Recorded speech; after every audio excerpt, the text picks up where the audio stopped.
ही रहने वाले हैं।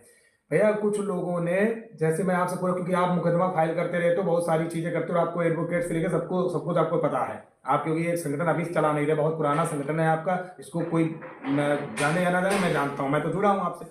तो वहाँ पे क्या हुआ कि मैं तो इसके बारे में जानता नहीं, मैं आपसे सलाह ले रहा हूँ कि 5,000 रुपए पर व्यक्ति मुकदमा के नाम पे लिया जाता है। कहा जाता है कि तुम्हारा वेतन बढ़ जाएगा, और 1,500 लोग इसके शिकार हुए, यानी 75 लाख रुपए लिया गया। और उसके बाद वो मुकदमा हार जाते हैं। उसमें बताते हैं पुलिस के समान वेतन चाहिए, तो वो वहाँ से हाई कोर्ट जो इलाहाबाद है वो जवाब लगाती है कि ये सरकार के ऊपर निर्भर है कि वो देंगे या नहीं देंगे, लेकिन याचिकाकर्ता दोबारा याचिका दायर नहीं कर सकता।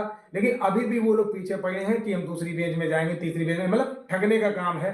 तो क्या ऐसा भी होता है कि 70 लाख 75 लाख रुपए लगता है? बहुत दुर्भाग्य की बात है। देखिए, हम लोग हिंदुत्व की लड़ाई आज विगत 20 सालों से लड़ रहे हैं जी।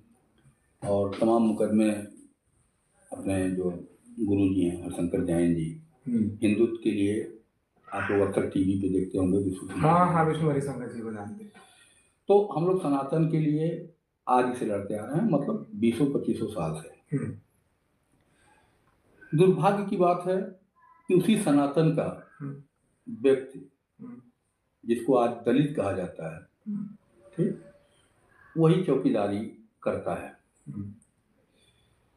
और उससे बड़ा दुर्भाग्य की बात है कि दलितों की बात तो करती है सरकार, लेकिन उन दलितों पर कभी उनका निगाह नहीं जाता जिनको वास्तव में संरक्षण की जरूरत है, जिनको वास्तव में आर्थिक रूप से समृद्ध करने की जरूरत है।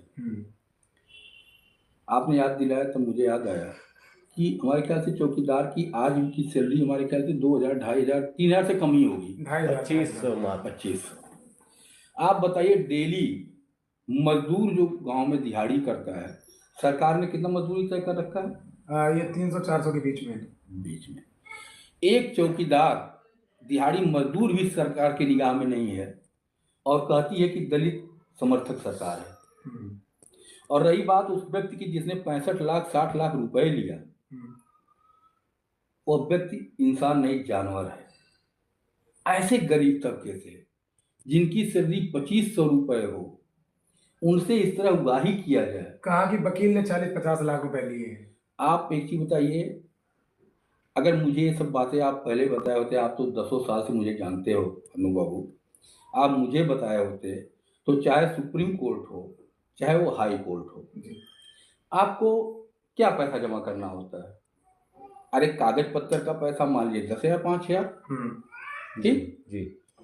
वकील जो सामाजिक लड़ाई लड़ते हैं या जनरल लड़ाई, भाई मेरे संपर्क में चाहे वो कोई भी वकील हो, मुझे पता है जब वो बात आएगी चौकीदार की ऐसी गरीबी की, तो कोई भी बड़ा वकील उसमें पैसा नहीं मांगेगा जी।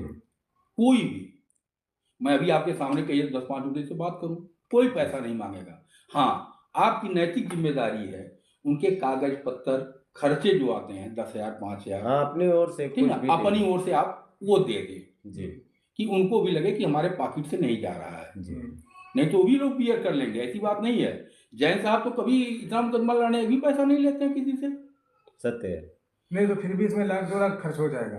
कहाँ खर्च होगा, किस चीज का खर्च होगा? मैं कह रहा हूँ आप जाइए, आपको सुप्रीम कोर्ट जाना है, आपको हाई कोर्ट जाना है, जाइए, आप अपना किराया भाड़ा 10, 5, 20 हजार रुपए पॉकेट में डालिए, ठीक ना, जाइए, दाखिल कराना और मुकदमा का पैरवी कराना वकील की जिम्मेदारी होगी, ठीक। और जीतने और हारने की बात देखिए, आप लड़ाई अगर किसी की समानता के अनुसार लड़ेंगे तो समानता में बहुत कुछ ऐसी चीजें होती हैं जो संभव नहीं होती है, नहीं होती, हारना तय है। आप आज लड़ाई लड़िए, अभी योगी जी ने क्या कितने लोगों का सैलरी बढ़ाने का किया, क्या चौकीदारों का आया है? नहीं आया। तो इससे बेहतर मौका कहाँ आपको मिलेगा कि दलित की बात करने वाली सरकार और दलितों के लिए क्या कर रही है?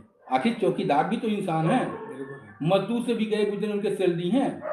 आप आइए, आप जाइए, व्यवस्था मैं कराता हूँ। हाँ, आप अपने संगठन के लोगों से बोलिए, थोड़ा बहुत सहयोग आपके संगठन के लिए लोग करते रहें, और बाकी जाइए वकील साहब मैं बोल दे रहा हूँ उसको दाखिल करा दीजिए। भगवान ने चाहा तो इस बेस पे आपको निश्चित तौर पे जीत होगी, मदद मिलेगी। मतलब मैं तो 100 के चाह रहा हूँ, 10-20 हजार में मुकदमा हो जाता है। 7 मैंने कहा ना कि तो 75 लाख ये क्यों लिए लोगों ने, हम ये नहीं समझ पा रहे हैं। आप एक ही बताइए, अब मुझे नहीं पता ये कौन लोग हैं, पता नहीं, मैंने कहा नहीं इंसान नहीं अरे ये होते, तो जानवर। नहीं, ये तो ब्राह्मणों का नाम खराब कर दिए। मतलब ब्राह्मण ने लिया। हाँ, सिद्धार्थ नगर के भी सिद्धार्थ नगर के हैं त्रिपाठी जी, आप भी त्रिपाठी और हम भी त्रिपाठी, तो हमारा भी नाम, हमारी बड़ी छवि खराब होती शुक्ला है। जी। और एक शुक्ला जी हैं हमारे गोंडा के, क्या ऐसा इनको करना चाहिए? मतलब इन्हीं जैसे लोगों की वजह से हम लोग बदनाम हो रहे हैं। आप लोगों को इन लोगों के खिलाफ FIR कराइए, कहीं भी इतने पैसे नहीं लगते हैं, कोई जज घूस नहीं लेता है। ये लोग जुडिशरी को भी बदनाम कर रहे हैं और वकीलों को भी बदनाम कर रहे हैं, सत्य है। ठीक ना। अभी हमने एक डाली थी FIR, तो इनकी जांच चल रही है, 20-22 दिन हो गए हैं। अब उसमें जांच में अभी क्या आगे हो रहा है, अब वो गोंडा की टीम जाने और लोग जाने, जो लोगों ने पैसा दिया है उनको सक्रिय रहना चाहिए। अनुज जी सीधी बात है, आप इस मामले को लेके आइए, मैं वादा कर रहा हूं कि 1,00,000-2 लाख बात छोड़िए, 25-50 हजार रुपए नहीं खर्च होंगे और आप लोगों को कुछ ना कुछ रिलीफ मिलेगा, ये मेरी गारंटी है। अब आप